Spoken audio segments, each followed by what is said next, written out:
Ya, siklus pertama, sumber sulfur di atmosfer terbagi menjadi 3. Yang pertama, pelepasan vulkanik. Gunung Merapi melepaskan hidrogen sulfida yaitu H2S ke atmosfer.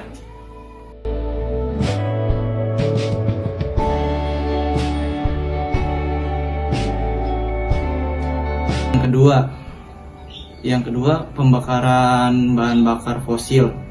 Pabrik dan aktivitas manusia lainnya membakar batu bara dan minyak bumi melepaskan sulfur dioksida yaitu SO2 ke udara. Lalu yang ketiga, sulfat di atmosfer. Senyawa ini bereaksi dengan udara dan membentuk sulfat SO4 2- yang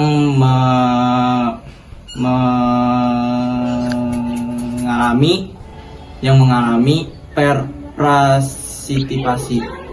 Yang kedua itu ada deposisi sulfur. Deposisi sulfur itu memiliki 2 bagian.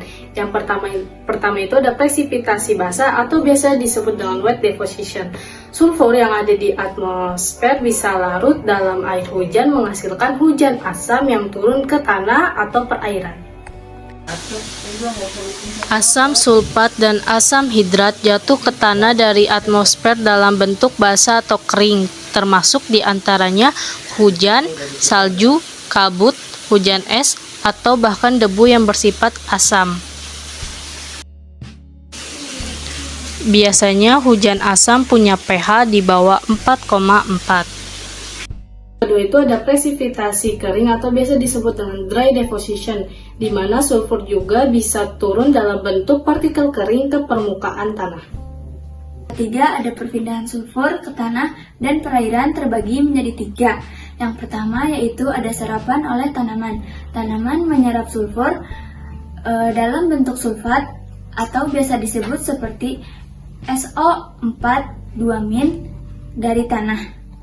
Ketika hujan asam terjadi dan asam sulfat akan terserap ke tanah, asam sulfat akan diasimilasi oleh tumbuhan dalam bentuk sulfur dan masuk ke dalam sistem rantai makanan.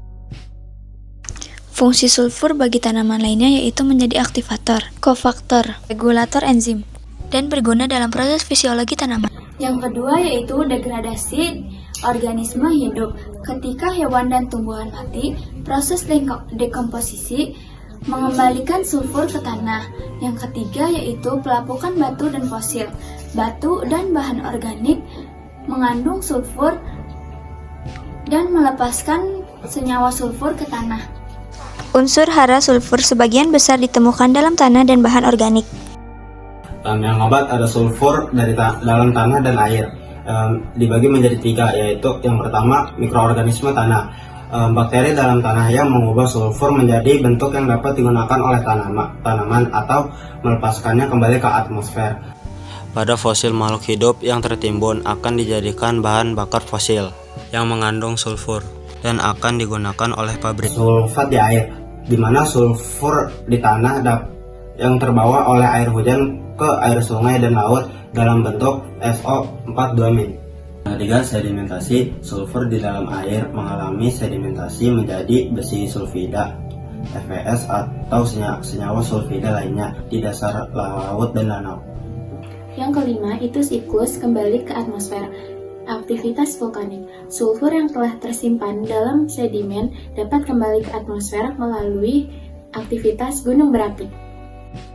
Ketika gunung Merapi meletus, dia akan mengeluarkan sebuah sulfur dalam bentuk gas belerang dioksida dan hidrogen sulfida dan menyentuh atmosfer. Pembakaran fosil. Manusia membakar bahan bakar fosil yang mengandung sulfur dan mengembalikan sulfur ke atmosfer dalam bentuk gas.